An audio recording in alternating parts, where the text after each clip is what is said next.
ಅಣೆಕಟ್ಟುಗಳಿಗೆ ಭಾರಿ ಭದ್ರತೆ ಒದಗಿಸಲಾಗ್ತಿದೆ ಅಂತ ಹೇಳ್ತಾರೆ. ಅದು ನಾವು ನಮ್ಮ ಡ್ಯೂಟಿ, ನಮ್ಮ ಭರವಸೆ ಇದೆ ಎಲ್ಲ ಕಡೆನೂ ಸುಭದ್ರವಾಗಿ ಮಾಡಿದ್ದೀವಿ ಅಂತ.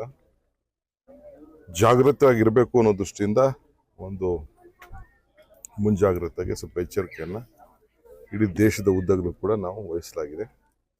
ಈಗಾಗಲೇ ಯಾರ್ಯಾರು ಅಂಥವ್ರು ಇದ್ದಾರೆ ಅವ್ರನ್ನೆಲ್ಲ ಕೂಡ ವೈಂಡ್ ಅಪ್ ಮಾಡೋಕ್ಕೆ ಕಿಡಿಗೇಡಿಗಳು ಯಾರೇ ಇದ್ದರೂ ಕೂಡ ಅದ್ರ ಬಗ್ಗೆ ಎಲ್ಲ ಗಮನವನ್ನು ನಮ್ಮ ಸರ್ಕಾರ ವಹಿಸಿದೆ. ನಮ್ಮ ಹೋಮ್ ಮಿನಿಸ್ಟ್ರು ಕೂಡ ಎಲ್ಲ ರಿವ್ಯೂ ಎಲ್ಲ ಮಾಡ್ತಾ ಇದ್ದಾರೆ. ಸೊ ಪೊಲೀಸ್ ಆಫೀಸರ್ಸು ಎಲ್ಲ ಕೂಡ ಇದನ್ನು ಗಮನ ವಹಿಸ್ತಾರೆ. ಸೊ ಎಲ್ಲ ಸಾರ್ವಜನಿಕರು ಕೂಡ ಇದಕ್ಕೆ ಸಹಕಾರ ಕೊಡಬೇಕು ಅಂತ ಹೇಳಿ ನಾವು ಮನವಿ ಮಾಡ್ತಾ ಇದ್ದೀವಿ. ಸರ್, ಈ ಪಾಕಿಸ್ತಾನಿಗಳೆಲ್ಲ ಇದ್ರಲ್ಲ, ಅಂದ್ರೆ ಅವರು ವಾಪಸ್ ಕಳಿಸ್ಬೇಕು ಅಂತ ಅವ್ರದ್ದು ಲಿಸ್ಟ್ಗಳೇನಾದ್ರು ಸಿಕ್ಕಿದೆ? ಇಷ್ಟು ಜನ ಇದ್ರು ಅಥವಾ ನಾವು ಅದನ್ನು ಡಿಸ್ಕ್ಲೋಸ್ ಮಾಡೋಕ್ಕೆ ತಯಾರಿಲ್ಲ. ಅದು ಹೋಮ್ ಮಿನಿಸ್ಟ್ರು ಕಾನ್ಫಿಡೆನ್ಷಿಯಲ್ಗೆ ಆ ವ್ಯವಸ್ಥೆನ ಮಾಡ್ತಾರೆ.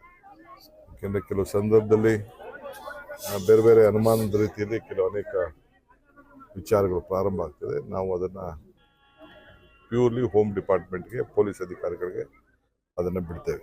ನಾಳೆ ಕ್ಯಾಬಿನೆಟ್ ಸರ್ ಒಳ ಮೀಸಲಾತಿ ಬಗ್ಗೆ ಏನಾದರೂ ಕೂಡ ನಾಳೆ ಕ್ಯಾಬಿನೆಟ್ ಅಲ್ಲಪ್ಪ, ಈಗ ನಿನ್ನೆ ತಾನೇ ನಾವು ರಿಸರ್ವೇಷನ್ ಟೈಮ್ ಕೊಟ್ಟಿದ್ದೀವಲ್ಲ, ಎಲ್ಲರಿಗೂ ಟೈಮ್ ಕೊಟ್ಟಿದ್ದೀವಿ. ಎಲ್ಲರೂ ವಾಪಸ್ ಏನೇನಿದೆ ನಿಮ್ಮದು ರೆಕ್ಟಿಫೈ ಮಾಡ್ಕೊಳ್ಳಿ, ಘೋಷಣೆ ಮಾಡ್ಕೊಳ್ಳಿ ಅಂತ ಹೇಳಿದ್ದೇವೆ.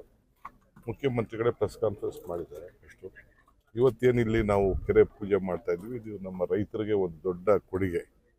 ಅಂತರ್ಜಲ ಹೆಚ್ಚಿಸಕ್ಕೆ ಈಗ ಕೋಲಾರಲ್ಲಿ ತಾವೆಲ್ಲ ಗಮನಿಸಿರ್ಬೋದು, ಮೇನ್ ಇದು ಭೂಮಿಗೆ ಫಲವತ್ತಾಗಿ ನೀರು ಬರಲಿ ಅಂಥೇಳಿ. ಈಗ ಕೋಲಾರ, ಚಿಕ್ಕಬಳ್ಳಾಪುರ, ನಮ್ಮ ಕನಕಪುರ ಎಲ್ಲ ಸಿಲ್ಕು ಮಿಲ್ಕು, ನಾವು ಅರ್ಕಾವತಿ ನೀರನ್ನೇ ತುಂಬಿಸ್ತಾ ಇರೋದು. ಅರ್ಕಾವತಿಯ ಭಾಗ ಈ ಋಷಭಾವತಿ. ಸೊ ಅದಕ್ಕೆಲ್ಲ ಮಾಡ್ತಾಯಿದ್ದೀವಿ. ಪ್ಯೂರಿಫಿಕೇಷನ್ ಆಗ್ತದೆ. ಪ್ಯೂರಿಫಿಕೇಷನ್ ಹಾಕಿ 2 ಟೈರ್ ಪ್ಯೂರಿಫಿಕೇಷನ್ ಆಗಿ ನೀರನ್ನು ಎಲ್ಲ ಕಡೆನೂ ಮಾಡ್ತಾಯಿದ್ದೇವೆ. ಸೊ ಬೆಂಗಳೂರಿಂದ ಎತ್ತಿನಹೊಳೆ ನೀರದು ಕೂಡ ಒಂದು ಕಡೆ ಎಲ್ಲ ಮುಂದಿನ ದಿನದಲ್ಲಿ ಎಲ್ಲ ಕಡೆನೂ ಬರ್ತದೆ.